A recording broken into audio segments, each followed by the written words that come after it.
بالله من الشيطان الرجيم بسم الله الرحمن الرحيم ولو أنهم آمنوا واتقوا لمثوبة من عند الله خير لو كانوا يعلمون يا أيها الذين آمنوا لا تقولوا راعنا وقولوا انظرنا واسمعوا وللكافرين عذاب أليم صدق الله العظيم ولو أنهم آمنوا واتقوا لمثوبة من عند الله خير لو كانوا يعلمون. Walau annahum amanu, dan kalau sebenarnya mereka tetap beriman, wattaqau, dan bertakwa, lamatsubatum min indillahi khair, nescaya mereka akan mendapat pahala. Sesungguhnya pahala di sisi Allah itu adalah lebih baik kalau mereka mengetahui. Ayat sebelum ini memperkatakan tentang kaum Yahudi yang sukakan amalan sihir. Mereka menggunakannya dengan cara yang salah. Sekalipun sihir itu bila digunakan dengan cara yang baik, yakni untuk menghapuskan, untuk mengekalkan kebaikan, sudah tentu apapun ilmu berfaedah. Sekalipun ilmu itu buruk, tetapi jika digunakan untuk tujuan yang baik, maka akan jadi baik. Pentingnya niat yang baik itu sendiri yang akan menentukan amalan. Hatta amalan yang dilihat baik sekalipun, jika digunakan untuk tujuan yang salah, pengajiannya Quran, pengajiannya hadis, pengajiannya tafsir, fiqh dan berbagai-bagai lagi, tapi niatnya salah, niatnya untuk dijual belikan dengan mata benda dunia yang sedikit misalnya, juga salah. Jadi kalau begitu tepat apa yang disebutkan oleh Imam Ar-Razi, menyatakan jika ilmu sihir itu dipelajari dengan tujuan untuk menghapuskannya, untuk membatalkannya, maka itu adalah satu fardu kifayah, namanya fardu kifayah. Bagaimana kaum Yahudi? Kaum Yahudi mereka boleh tolak ajaran Nabi Muhammad SAW dengan menukarnya dengan ajaran sihir. Kononnya ajaran sihir itu tinggalan Nabi Allah Sulaiman alaihissalam. Jadi ini sudah begitu jauh. Kalaulah sikap ini ditukar dengan iman dan saya banyaknya pahala, mereka menggunakan usaha mereka, tenaga mereka, fikiran mereka untuk berhubung dengan syaitan, kemudiannya untuk mencari tinggalan Nabi Sulaiman, untuk berhubung pula dengan Harut dan Marut, dan untuk mempelajari dan mereka pindah pula daripada tujuan yang asal. Sungguh banyak usaha, tenaga yang mereka curahkan. Kalaulah tempat itu ditukarkan dengan iman, nanti untung banyak mereka. Lamatsubatum min indillahi khair, sesungguhnya pahala dari sisi Allah adalah lebih baik kalau mereka mengetahui. Tapi Yahudi bukan tidak mengetahui, hati mereka keras, hati mereka degil. Seperti mana yang kita bicarakan dahulu, mereka ditimpa dengan satu penyakit namanya qaswatul qulub, keras hati.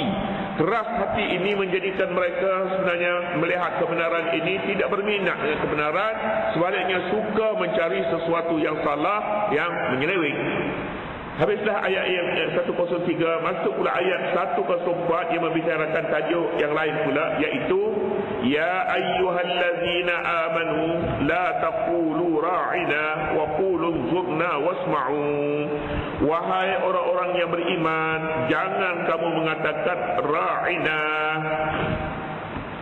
Seruan di dalam Al-Quran selalunya dibuat dengan ya ayyuhallazina amanu jika diturunkan di Madinah. Allazina amanu ini jamak. Kalau mufradnya dia macam mana bunyinya? Ya ayyuhal mu'min. Ya ayyuhal mu'min itu mufrad, wahai orang mukmin seorang. Ya ayyuhallazina amanu jamaah. Dalam Al-Quran tak pernah ada pun ya ayyuhal mu'min. Tak ada. Yang adanya ya ayyuhan nas, ayat-ayat yang diturunkan di Makkah, Dan ya ayyuhallazina amanu, pada ayat-ayat yang diturunkan di Madinah. Pasal apa? Pasal apa amanu jamak? Jawabnya kerana pergerakan dalam Islam ini diminta supaya bergerak itu atas nama jamaah. Dan tanggungjawab ini, tanggungjawab untuk Islam ini semua peringkat, semua masyarakat, semua rakyat hendaklah bertanggungjawab dengan hukum Islam ini. Di mana tempat mereka berada, sumbanglah kepada Islam. Mungkin tempat masing-masing berbeza, tempatnya berbeza, suasananya berbeza, kedudukannya berbeza, pangkat berbeza, pekerjaan dan sebagainya. Namun semuanya ini atas dasar mukmin, mereka bertanggungjawab kepada Islam. Satu. Yang kedua untuk memikul Islam ini tidak layak untuk dipikul oleh seorang. Seorang diri tidak mungkin, tetapi dipikul secara berjamaah. Jadi oleh kerana itulah maka dalam Al-Quran selalu menggunakan perkataan ini, perkataan ya ayyuhallazina amanu, wahai semua orang-orang yang beriman, siapa jua yang mengaku bahawa dirinya mereka beriman. Nah, tanggungjawab mereka ni dia.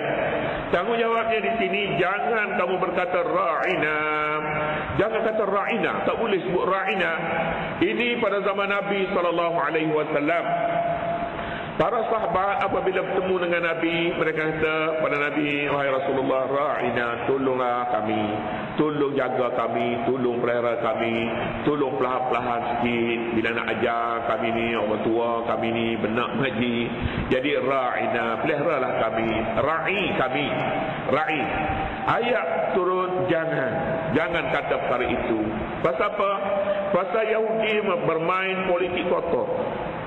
Politik yang dimain oleh Yahudi, ra'ina ni seakan-akan perkataan yang mereka sebut dalam bahasa Ibrani mereka dengan arti bodoh. Ra'ina bodoh, degil, keji, huduh, itu makna ra'ino. Ra'ino ni dalam bahasa Ibrani makna begitu. Politik Yahudi suka bermain kata-kata ini. Mereka bila berjumpa dengan Nabi, mereka kata ra'ino. Ra'inu itu dalam bahasa Arab, orang sahabat-sahabat ni mereka sebut perkataan itu dengan tujuannya meminta supaya Nabi utamakan dia dalam pengajian, dalam tempat duduk, dalam apa sekalipun, utamakan. Yahudi sebut ra'inu itu bukan untuk meminta mereka supaya diutamakan, tetapi hati mereka memperbodohkan Nabi. Mereka maksudkan dengan ra'inu dalam bahasa Ibrani. Bahasa Ibrani itu tujuannya. Jadi kalau macam tu jangan sebut sama sekali, wahai para sahabat, jangan sebut ra'ina ini kerana Yahudi mempunyai niat kotor padanya, jahat padanya. Ini bermain kata-kata. Saya teringat satu ketika dahulu bila orang sebut kataan chief minister, dia tidak sebut perkataan, dia kata chief minister. Allah, chief minister itu. Jadi mengapa mereka ada tujuan di sebalik itu? Mereka berniat buruk sebenarnya di sebalik itu. Hati mereka tidak suci sebenarnya dengan menyebut perkataan ini. Jadi kalau macam tu, sebenarnya pernah mengulangi apa yang pernah disebut oleh Yahudi dulu. Yahudi amat bijak di dalam perkataan dalam perkara ini. Satu ketika mereka beri salam kepada Nabi, Assalamualaikum. Kita dengarnya Assalamualaikum ni dekat-dekat lah ni. Yang Aisyah dengar, Aisyah kata waalaikumul la'nah, laknat kutukan di atas kamu. Nabi kata jangan kata macam tu, wahai Aisyah, jangan kata begitu. Pasal apa? Pasalnya Nabi dengar kasar lah. Walaupun orang maki hamu, tapi kalau tak maki lebih baik. Tak maki lebih baik. Itu Nabi ajar kepada Aisyah.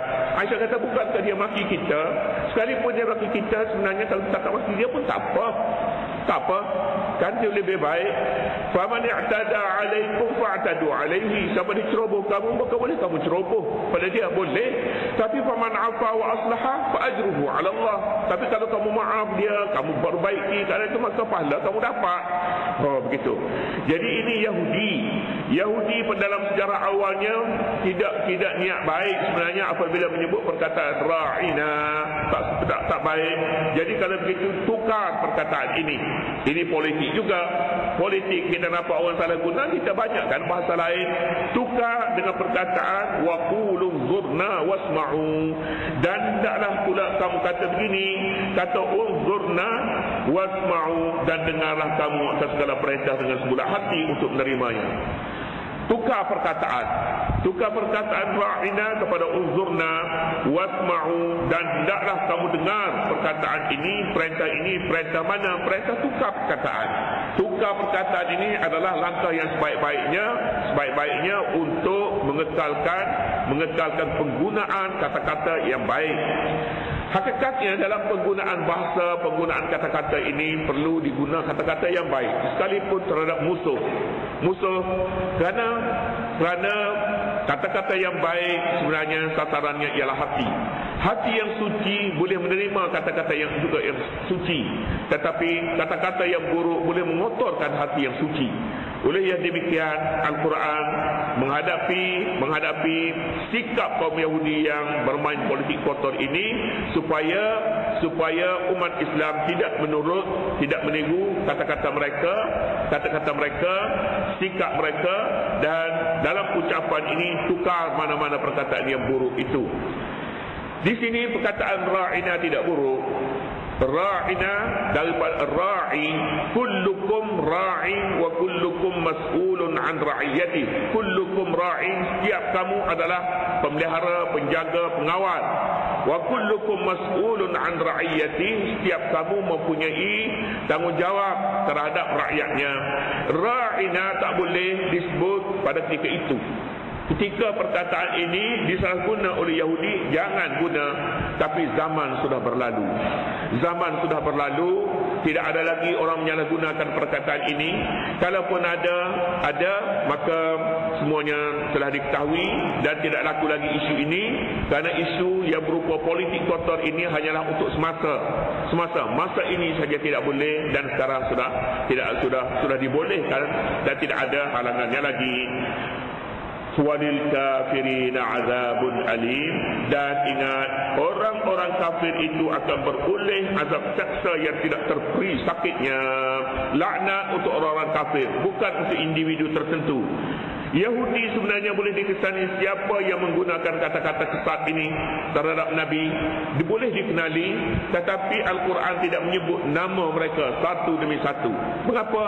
Pasal mereka itu adalah manusia. Mereka adalah manusia, dan manusia adalah hamba Allah. Tetapi kita tidak bermusuh dengan manusia, tapi kita bermusuh dengan kafir. Kafir tak kira di mana-mana pun mereka berada, pada zaman mana pun mereka berada. Keingkaran terhadap hukum dan perintah Allah itu yang menjadi masalah kita. Hubungan, kepentingan manusia antara satu sama lain, hubungan antara satu dengan lain, itu perkara lain. Tetapi kekufuran adalah satu perkara yang dikutuk oleh Allah Subhanahu wa taala, dan janji pada hari akhiratnya bagaimana? Walil kafirin azabun alim. Ingat, orang-orang kafir itu akan beroleh azab seksa yang tidak terperi sakitnya. Kemudian seterusnya ma yawaddul ladzina kafaru, Allah Subhanahu wa taala.